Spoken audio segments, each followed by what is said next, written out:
वैसे तो दोस्तों भारतीय इतिहास में आज तक कई प्रमुख युद्ध लड़े गए हैं, लेकिन कलिंग युद्ध के बारे में सुनकर आज भी हमारे हाथ पैर कांपने लगते हैं, क्योंकि भारत के सबसे भयानक युद्धों में से एक था। बताया जाता है कि इस युद्ध में इतने अधिक सैनिक मारे गए थे कि उनके खून से एक नदी बन गई थी और युद्ध के दौरान कई किलोमीटर दूर तक सिर्फ सैनिकों की चीखें सुनाई दे रही थी। कहा जाता है कि इस युद्ध में अनगिनत लाशों का ढेर देखकर सम्राट अशोक का हृदय दुख और करुणा से भर गया था।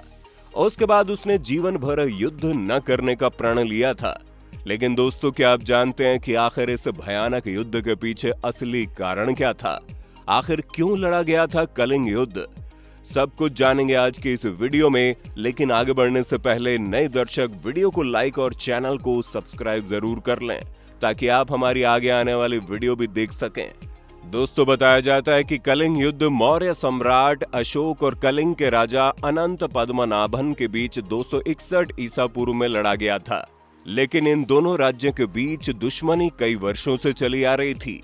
कहा जाता है कि मौर्य साम्राज्य के प्रथम सम्राट यानी अशोक महान के दादा चंद्रगुप्त मौर्य ने राज्य विस्तार के इरादे से कलिंग राज्य पर कई आक्रमण किए थे, लेकिन उन्हें इनमें सफलता नहीं मिली। माना जाता है इस बात का बदला लेने के लिए सम्राट अशोक ने कलिंग पर 261 ईसा पूर्व में आक्रमण किया था।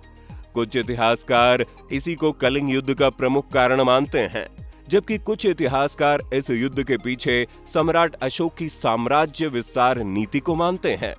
बताया जाता है कि उस समय सम्राट अशोक बहुत ही आक्रामक राजा के रूप में जाने जाते थे। वे जिस भी राज्य पर अपनी नजर डालते थे उसे जीतकर ही दम लेते थे। इसलिए उसने अपनी ताकत और शक्ति को बढ़ाने के लिए कलिंग पर आक्रमण कर दिया था।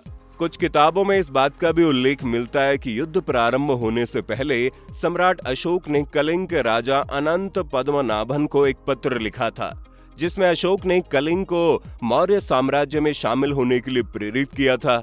लेकिन देश प्रेमी प्रजा का साथ और मजबूत सैन्य शक्ति की वजह से कलिंग के राजा अनंत पद्मनाभन ने यह प्रस्ताव ठुकरा दिया। परिणाम स्वरूप सम्राट अशोक ने कलिंग पर आक्रमण कर दिया। इसे कलिंग युद्ध का दूसरा सबसे बड़ा कारण माना जाता है। बताया जाता है कि कलिंग युद्ध वर्तमान उड़ीसा प्रांत की धौली पहाड़ियों के बीच दया नदी के तट पर लड़ा गया था। इस युद्ध की शुरुआत सुबह सूर्योदय से पहले शंखनाद के साथ हुई थी और कलिंग के राजा अनंत पद्मनाभन और सम्राट अशोक की सेनाएं आमने सामने भयानक युद्ध लड़ रही थी। दोपहर होते होते पूरा कलिंग का मैदान खून से लथपथ हो चुका था और चारों ओर युद्ध का रणघोष सुनाई दे रहा था। राजा अनंत पद्मनाभन की सेना भी बहुत व्यवस्थित और ताकतवर थी, जो किसी भी कीमत पर पीछे हटने को तैयार नहीं थी। कुछ इतिहासकार बताते हैं कि कलिंग की सेना के अलावा वहां की प्रजा भी देश प्रेमी थी, इसलिए कुछ सामान्य नागरिक भी सैनिकों के साथ युद्ध भूमि में लड़ने आए थे। दोनों ओर घमासान युद्ध जारी था। कोई भी सेना पीछे हटने का नाम नहीं ले रही थी। एक समय तो ऐसा लग रहा था कि सम्राट अशोक की सेना युद्ध हार जाएगी, लेकिन धीरे धीरे कलिंग के वीर योद्धा वीर गति को प्राप्त होते गए और युद्ध का परिणाम सम्राट अशोक की ओर झुकने लगा। शाम होते होते कलिंग मैदान में रक्त की धाराएं बहने लगी थी, जिसे देखकर हर कोई डरने लगा था। बताया जाता है कि सम्राट अशोक ने इससे पहले भी कई युद्ध लड़े थे, लेकिन इस युद्ध में हुए नरसंहार को देखकर उनके भी पांव डगमगाने लगे थे। इस युद्ध के परिणाम स्वरूप कलिंग के पूरे सैनिक मारे जा चुके थे, जिसमें लगभग 1.5 लाख से ज्यादा सैनिक शामिल थे, जबकि 1 लाख मौर्य सैनिक भी वीर गति को प्राप्त हुए थे। बताया जाता है कि इस युद्ध में मारे गए 2.5 लाख सैनिकों के खून से कलिंग मैदान में नदी के समान एक विशाल धारा बन गई थी, जो दया नदी में जाकर गिरी थी। कहा जाता है सैनिकों के खून से इस नदी का पूरा पानी लाल हो गया था। इस युद्ध में सैनिकों के अलावा सैकड़ों स्त्री पुरुष भी मारे गए थे। कलिंग मैदान का नजारा देखकर सम्राट अशोक का सिर चकराने लगा और उसकी आंखों से आंसू बहने लगे थे।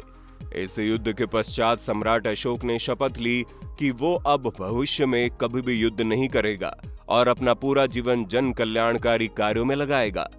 दोस्तों, धौलगिरी नामक स्थान पर अशोक की सेना का शिविर हुआ करता था। वहीं अशोक ने बौद्ध धर्म की दीक्षा ग्रहण की और अब वहां कई आकर्षक स्तूप, मंदिर और शिलालेख विद्यमान हैं। आगे की शताब्दियों में कलिंग में अनेक परिवर्तन देखे गए। कभी खारवेल यहाँ के शासक बने तो कभी ये गुप्त साम्राज्य का हिस्सा रहा। 6वीं-7वीं शताब्दी में थोड़े समय के लिए यहाँ की सत्ता हर्षवर्धन के हाथों में भी रही। वैसे दोस्तों, इतिहास की किसी भी घटनाओं पर बिना प्रमाण के विश्वास नहीं करना चाहिए, क्योंकि कुछ इतिहासकार मानते हैं कि भारतीय इतिहास को काफी तोड़ मरोड़ कर लिखा गया है। इसलिए लिखित किताबों और इतिहासकारों की बातों पर यकीन करना मुश्किल है। लेकिन जो पुराने लोग इतिहास की कहानियां बताते हैं वे लगभग सत्यता के करीब प्रतीत होती है। कलिंग युद्ध की बात की जाए तो इससे संबंधित कई अभिलेख आज भी मौजूद है। मुख्य रूप से धौली और जोगढ़ से प्राप्त शिलालेख संख्या 11, 12 और 13 में कलिंग युद्ध और उसके प्रभाव का स्पष्ट रूप से वर्णन किया गया है। दोस्तों, कैसी लगी आपको ये वीडियो हमें कमेंट बॉक्स में जरूर बताएं और इसी तरह के हिस्टोरिकल वीडियोस देखने के लिए हमारे चैनल को सब्सक्राइब जरूर करें। धन्यवाद।